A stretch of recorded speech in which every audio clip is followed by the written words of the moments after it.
I'm Andrew Colvett, executive producer of this fine show. Charlie Kirk is on assignment at the University of Pittsburgh. He's with Vivek Ramaswamy today, capturing some more, hopefully viral content. So let's talk about what happened this morning, where Gavin Newsom signed 3 different bills, all designed to combat election misinformation.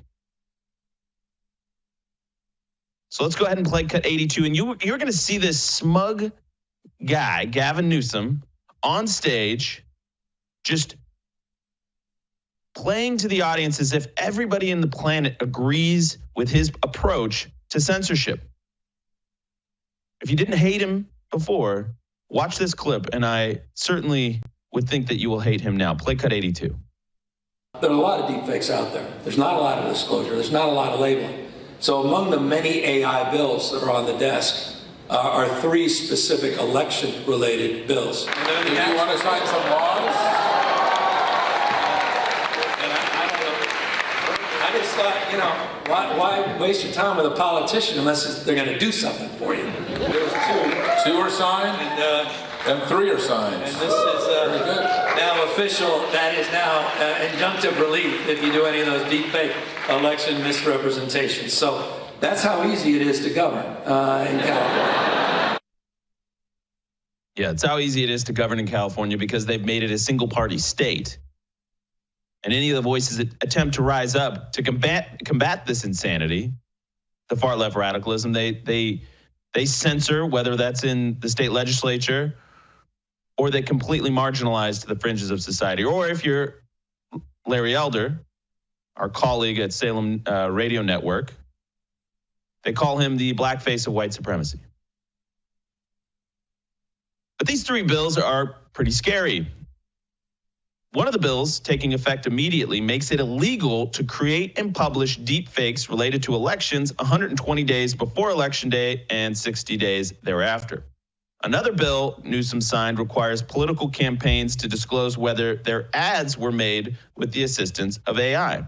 The third law, known as the Defending Democracy from Deepfake Deception Act, requires social media platforms with more than 1 million users in California to label or remove AI deepfakes within 72 hours of receiving a complaint. If they don't, a court can compel them. Now, understanding the history of where this bill comes from is part of the story here. This bill was a response to a parody deepfake of Kamala Harris that Elon Musk posted online. So this is Gavin Newsom going on Twitter, taking a direct shot at Elon Musk. He said, manipulating a voice in an ad, quote unquote ad, like this one should be illegal. I'll be signing a bill in a matter of weeks that makes sure it is.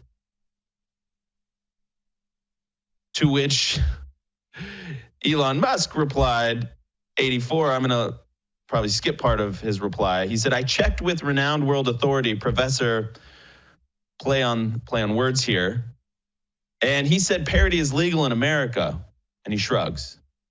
Now, I am a California resident. I'm here for a variety of reasons, certainly not the tax base and not even the weather. It's more of a family situation. Nevertheless, there are millions of us that are in California, which is still supposed to be part of America, where the First Amendment is sacrosanct. But we are seeing a very disturbing trend, and Gavin Newsom is certainly not alone in this. But here is a deeper problem with what Gavin Newsom is doing. Look at the New York Times. The New York Times wrote that, quote, the 3 laws could offer a roadmap for regulators across the country who are attempting to slow the spread of the manipulative content powered by artificial intelligence. With all of those caveats, please play cut 81. I, Kamala Harris, am your Democrat candidate for president because Joe Biden finally exposed his senility at the debate. Thanks, Joe. I was selected because I am the ultimate diversity hire. I'm both a woman and a person of color. So if you criticize anything I say, you're both sexist and racist. I may not know the first thing about running the country, but remember, that's a good thing if you're a deep state puppet. I had 4 years under the tutelage of the ultimate deep state puppet, a wonderful mentor, Joe Biden. Joe taught me rule number 1, carefully hide your total incompetence. I take insignificant things and I discuss them as if they're significant. And I believe that exploring the significance of the insignificant is in itself significant. Talking about the significance of the passage of time, right? The significance of the passage of time. So when you think about it, there is great significance to the passage of time, and there is such great significance to the passage of time. Another trick is trying to sound black.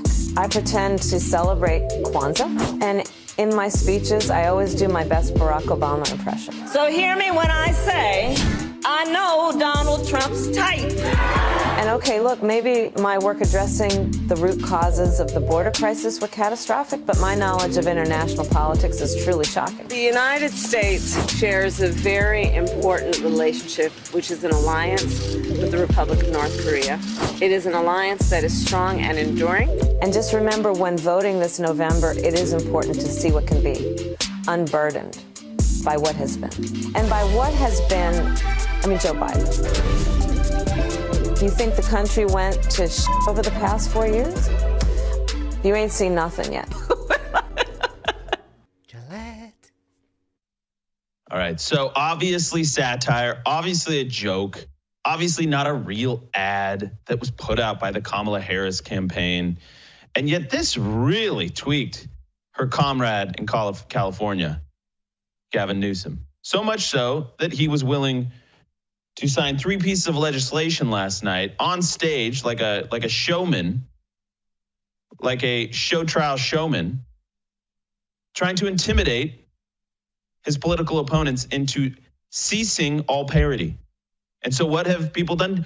Elon Musk just retweeted it and said it would be a shame if that video went viral. So I encourage all of you, exercise your First Amendment rights and tell the dictators and the tyrants in California that you will not be silenced. Let's just state the facts here really quick. These bills are flagrantly anti-constitutional.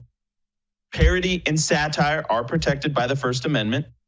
This is well-established law. If California wants AI content to be labeled, I suppose fine, okay? But you can't ban the creation of satire. People have tried this and they failed. Our laws on this are robust. What this really is the panicked, feeble attempts at a crumbling regime to crack down on dissent and the exercise of the First Amendment that the regime doesn't like. This is no different than what they're doing in Brazil, folks. And I'll prove it to you. Listen to their own words. Cut 89 is a compilation of recent statements by Kamala Harris, Tim Walz, and Hillary Clinton. 3 of the leading voices of the American left. Play cut 89. We will hold social media platforms accountable for the hate infiltrating their platforms because they have a responsibility to help fight against this threat to our democracy. And if you profit off of hate, if you act as a megaphone for misinformation or cyber warfare, if you don't police your platforms, we are going to hold you accountable. I think we need to push back on this. There's no guarantee to free speech on misinformation or hate speech, and especially around our democracy. But I also think there are Americans who are engaged in this kind of propaganda. And whether they should be civilly or even in some cases criminally charged is something that would be a better deterrent. Folks, this, as the New York Times calls it, is not a roadmap for smart regulation. This is a blueprint for tyranny. And this is what the left believes. This is what they have become. They used to be the party of free speech and protest at Berkeley, fighting the war machine. Now they are the machine. They are the Dick Cheney, Hillary Clinton, John Bolton neocons reincarnated as the American Democrat Party that says that they want to protect the little guy. It's garbage. It's a lie.